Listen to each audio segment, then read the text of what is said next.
What's up, guys? So today uh, is Monday. So it's my I want to say last day. I'm coming back to Pennsylvania. So motivational Monday. I'm excited. Later on, actually tomorrow, I'll be flying out to Nashville to go to our Beachbody conference. Sorry for the burp. So I'm pretty excited. I'm pretty excited because Beachbody has changed my life. Um, what I love about it is that I was in a part of my life where I was 270 pounds. I was literally like extremely overweight for me. Was not paying attention to what I ate. Never did cardio ever in my entire life. And when I saw the infomercial for Insanity on TV, I was like, I got to do this program. I'm a type A person for those of you who know me.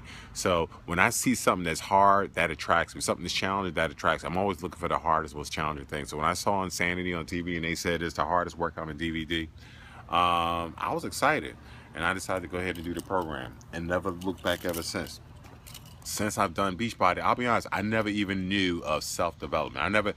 Don't get me wrong, I've had people give me over the years talks, but I never put in the category in my mind as self-development. Giving me a lot of advice and a lot of the things that I've read from Tony Robbins and some of the other things I've heard over the years, but I never put it in the category and made a conscious effort to read self-development on a daily basis. So I thank Beachbody not only for helping me out with my fitness and my nutrition, which is huge. I never paid attention to nutrition until I started Beachbody. I never paid attention to my fitness until I started Beachbody. I never did cardio until I started Beachbody. So I like to thank Beachbody for that, but also thank Beachbody for the most important thing is self-development. What I like about self-development is that when you have self-development, it helps out everything else in your life because self-development is a fuel. Like you learn about things like discipline, hard work, efficiency. Plus, a lot of self-development books helps you put everything in perspective. It was self-development that helped me to consider my life along with church. To live a life of service. You can't be truly successful if you're living this life selfishly. And that's one of the common principles that I find in a lot of the books. The two common principles that I see mostly in the self-development books that Beachbody has exposed me to are the principles of discipline and the principles of service. Discipline and service. I'll be honest, if you have those two things at the forefront, you will be successful. Don't get me wrong, those aren't the only two things, but they have to be at the forefront. Discipline, because to be honest, when you're trying to figure out what to do to be successful, I'm not going to say it's easy, but if you have somebody who's done it before, or if you have a book, or if you have access to Google, or you have access to YouTube, it's pretty relatively easy to figure out, what to do.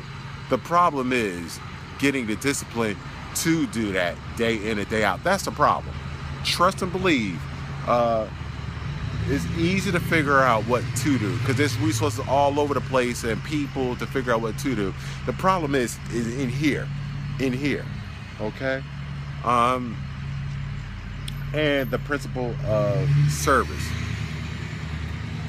Once you start living your life giving, you start to notice that things, and I'm going to relate this to a higher power, in my situation since I'm Christian, Jesus Christ. But once you live in your life giving to people, it's interesting how the universe and the world gives right back to you without you even noticing, without you even expecting. And I'm talking about giving with not the expectation to have something given back.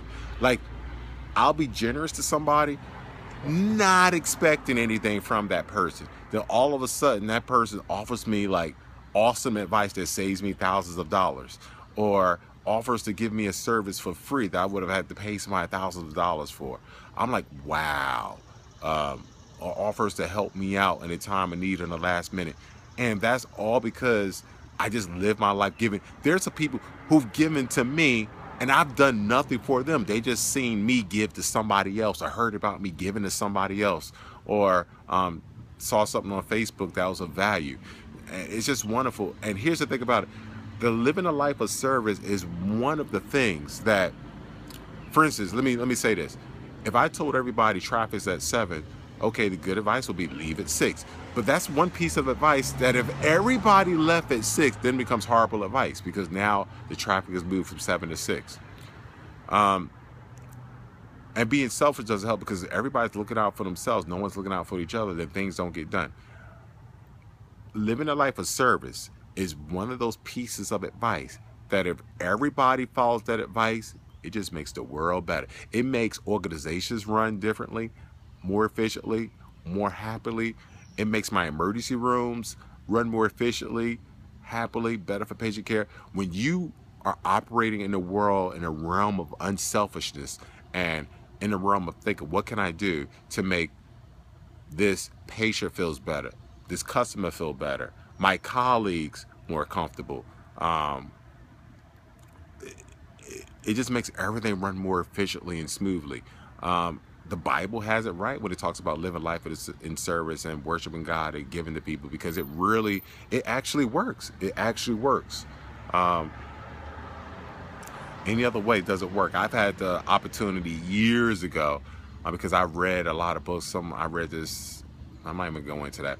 I read this book about being selfish, and no, I'm not even go into that. That's a whole nother box. If I start going into that, I'm gonna have to give another box just to explain. But I've read like books that are like, let's just say, antithetical to the Bible, and it just doesn't work. Just doesn't work. Just doesn't work. It doesn't make sense. You can't live a life in the world like that. So believe it or not, there are like books out there that are very antithetical. Let's just call it anti-Bible or anti-whatever religion. It's about living life selfishly and smashing the other person's cheek. They got like the anti-commandments. This is ridiculous. It doesn't work. But when you live a life unselfishly, oh my gosh, the universe really opens up to you. Awesome. All right. So Doc Beast Daily today. Peace out.